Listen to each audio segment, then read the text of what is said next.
Okay. All right. So today, Wait, hold on. I've had the cheek. My hair looking so right. Okay.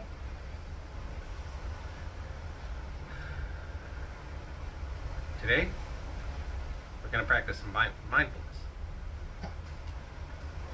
We're here with Brittany and Ben, that's me, and I'm Brittany. I'm gonna take you through just some of the mindfulness that I use in day-to-day counseling. So Ben, what the hell is mindfulness? You watch your damn mouth. So mindfulness is kind of just about bringing your attention and focus to the here and now. Really, mindfulness, in short, is just a non-judgmental awareness. It's just kind of putting you back in your body, being aware of your senses and yourself. Wow, that sounds super useful. So who would benefit from mindfulness? Absolutely nobody, actually. Not one person on earth has ever benefited from mindfulness. No, everybody. Everybody alive can. It's just good to have that awareness, to be aware of yourself. It's good for self-acceptance, self-worth, also kind of depersonalizing in a positive way. Just to know that not everybody and not everything in the world is staring at you and judging you. It's really just kind of about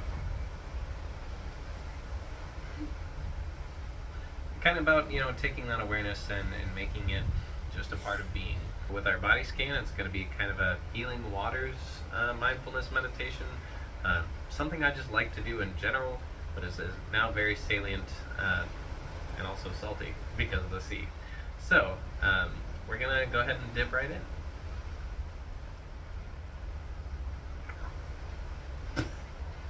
Salty, disgusting. Is mindfulness hard? Can you do it anywhere? Do you need to be in a doctor's office? No, mindfulness can be done even before you go to bed at night. That's kind of what systematic muscle relaxation techniques are for, which is just a different kind of mindfulness without the imagination piece. Systematic muscle relaxation is just being aware of purely just your muscles and kind of contracting them and then slowly releasing them. It helps with understanding when you're tense and what it feels like when we're relaxed. But a lot of people will do this right before they fall asleep. Doctors will recommend it. It'll kind of help you drift off the bed. And are there different kinds of mindfulness? Like, what if I am more of an analytical person or more of a feelings-based person? Or can you adapt mindfulness to different kinds of mindsets? You sure can. So that's what I like about systematic muscle relaxation. I've had students who really struggle with the concepts and ideas just because developmentally it's not appropriate for them. I'll move kind of from the emotional aspect of things and imagining our bodies being full of light, for instance, or air, or water even, which is the example we're going to use today, and move more into just muscle groups, because everybody can visualize that, just like by flexing it. Like, all right, everybody move your shoulders up and hold them there, and you should feel the tension in the muscles of your shoulders. And even if you don't know the names of those muscles, just by flexing different ones, you kind of feel what it feels like to be tight and then to be relaxed. So that can help for people who just really don't like the kind of spiritualism aspect of mindfulness. And for feelings-based people, that's a lot better because they don't like just the dry association of just like my muscles is contracting. Sometimes it's nice to think about like, hey, my muscle is constricting, yes, on a physical level, but also it's meaning something to me. Maybe I'm kind of sitting with a piece of my trauma while I'm thinking about it. Maybe I'm sitting with the anxiety that I have and I'm using that tension to kind of process that. So I'm kind of holding it in my body in a way and releasing it afterwards. Cool. Maybe we could each take a moment to talk about how we personally use mindfulness, but not just as a practitioner, but like what instances are useful for you. So for me, I tend to go on autopilot a lot. So if I'm going about my daily routines, I can get through like a whole morning and then look back and think I don't really know what I just did. So I like to take time throughout my day to just be mindful of whatever I'm doing. I know this is different than like a mindfulness meditation, but if I'm washing the dishes, I like to like listen to music or a podcast or something while I'm doing it, but I like to take times where I'm not doing anything else except what I'm doing, which is really hard when you're used to multitasking all the time. But for instance, as I'm washing the dishes, I focus on like, the sensation of the water. I think about the moment I'm in, and someone told me once it's important to be bored sometimes, and I think that's been really important. If you're escaping from every moment you're in, then it gets harder and harder in the moments where you have to be present. I often use it when I feel overstimulated, kind of as a way to ground. As I mentioned earlier, it can be a grounding technique.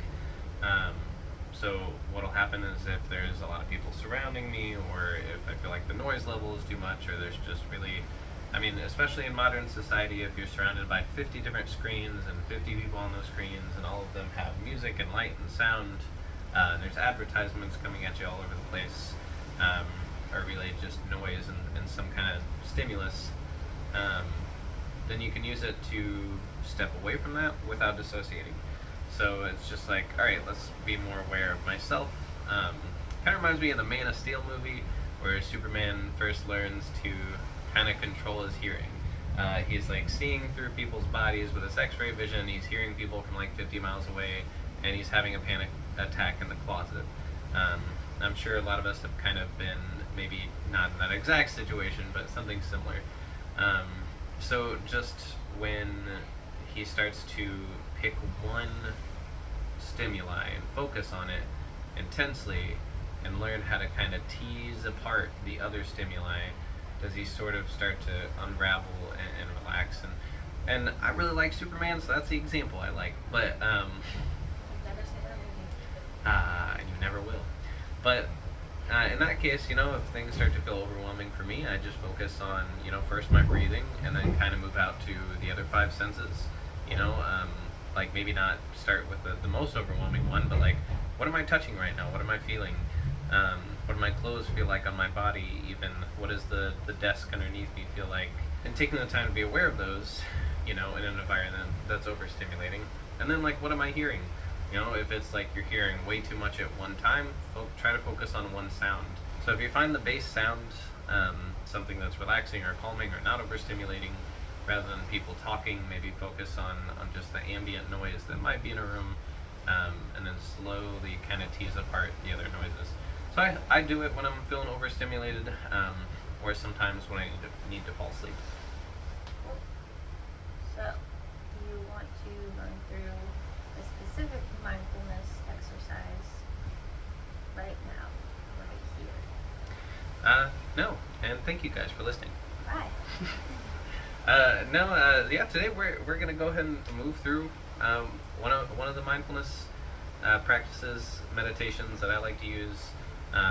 It has a lot to do with water. I find that it's important for me. The reason I like this one so much is because I have a lot of trauma related to water. I was almost drowned as a kid, and I've always had a lot of intense fear with water and avoidance of it. I don't typically like swimming very much, or public pools, stuff like that. Riverbeds, that stuff has always been an intense point for me. So kind of in an exposure therapy to myself, I try to rebuild a positive relationship with water, because it's a beautiful and can be a calming thing.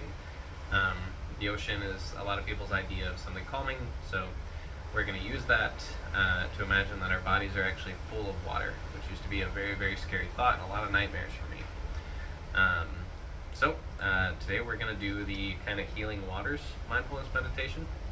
It's going to be a lot of us closing our eyes, or if Brittany's cheating, she's going to keep her eyes wide open the whole time, and I'll look like a little freak. So we're just going to start by kind of moving our bodies into a comfortable sitting position. We have our legs crossed. You don't necessarily have to. Sometimes it can help to kind of plant your feet on the earth, especially for this, because we're going to imagine water kind of running out through our toes. I'll just kind of take this position because I don't normally. I'm going to just rest my arms. We're just going to find a nice relaxed position. You can also move your shoulders kind of back. So we're going to practice a nice slow deep breath before we start. We're just going to go in through our nose and out through our mouths. So I want you to take a slow deep breath in through your nose.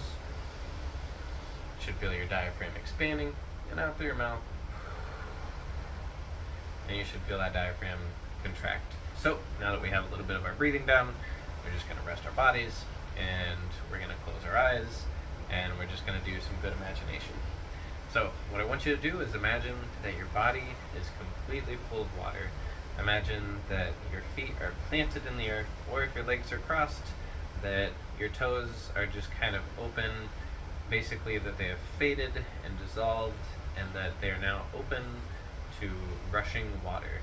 Because what's going to happen is our bodies are going to be full, and they're going to be heavy.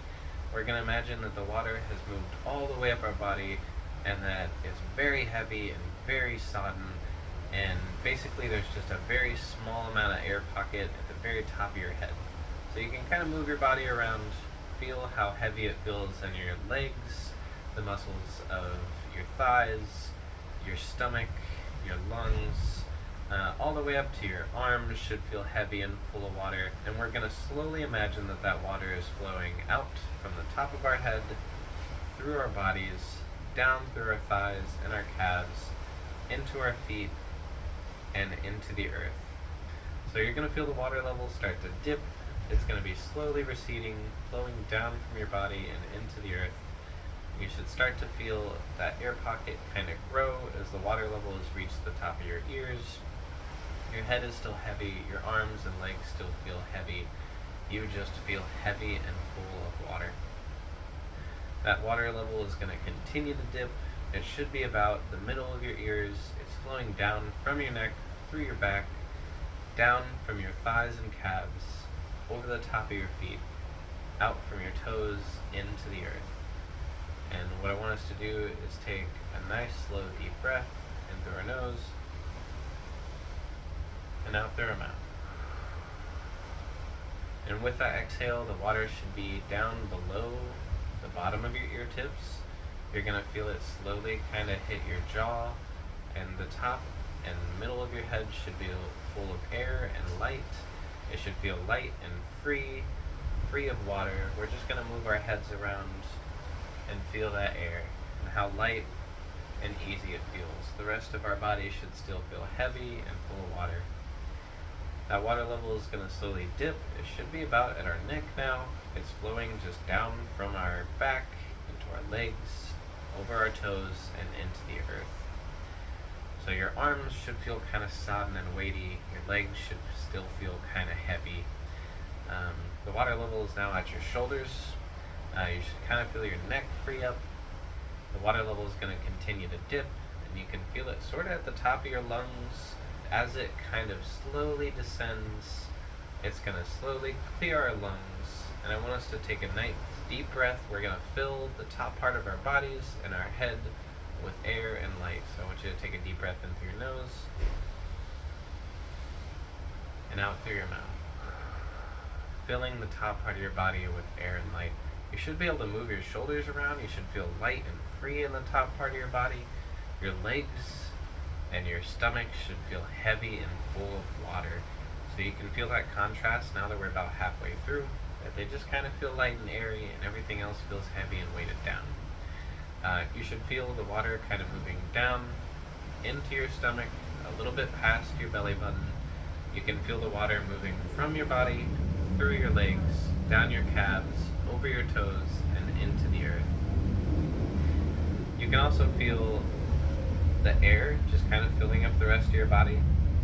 Now the water level is dipping kind of down below, past your navel, and I want you to take a deep breath in, filling the rest of the top part of your body out, and take a deep breath out. As you feel your waist up, feel full of air and light. Your arms should start to feel free. You can kind of move them around. You can kind of wiggle your body and your back as you just feel full of air and light. Your legs, your thighs, your calves, and your feet should still feel very heavy. So as you feel the water rushing now, It's moving from your legs, down your feet, into the earth as a kind of slow tumble as it bubbles over your toes. Your legs still feel heavy, but they're starting to feel lighter as the water level is moving now almost down your mid-thigh, up to your knee, and it's just flowing and rushing down from your legs into the earth. So you should feel kind of your thighs full of air now. You can kind of wiggle them around, wiggle your butt if you want. It should all feel full of light and air. The rest of your body should feel nice. Let's go ahead and take a deep breath and just feel good about it. Just take a deep breath in. Take a deep breath out. We feel the water rushing even faster now. It's moving past our knees. It's flowing down past our calves. It's about midway, and it's even rushing down from our ankles, over our toes, into the earth. The water level is about at your ankles now. You should feel your legs start to be free. You can kind of move your knees around to feel that, as you're just kind of full of air and light. And as the last bit of that water kind of tumbles out of your feet and into the earth, I want you to open your eyes. I want you to just understand that you're now full of air. You no longer feel heavy. You feel light. You feel refreshed. We're just going to take that last deep breath to kind of fill the rest of our body up to our feet and kind of push out the rest of that water. Take a deep breath in through your nose and out through your mouth. And that's a bit of mindfulness. Yeah. I hope everybody enjoyed. If you have any complaints, don't. But thank you for having me host this, and bye. See ya. I'll say now. Bye. Bye now.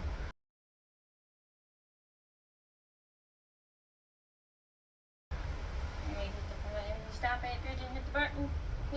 Over here, hit the button. Oh. Basically, they're.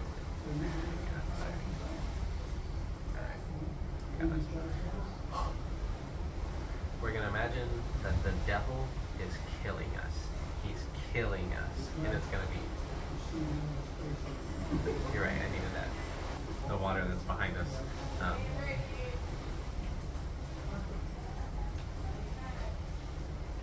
Glug, glug, glug, glug.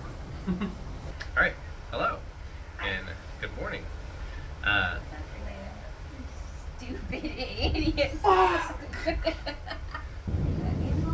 Yeah. Wait, you guys are still here? Go practice mindfulness. Go. Get the hell out of here. Get out of here. Fuck off.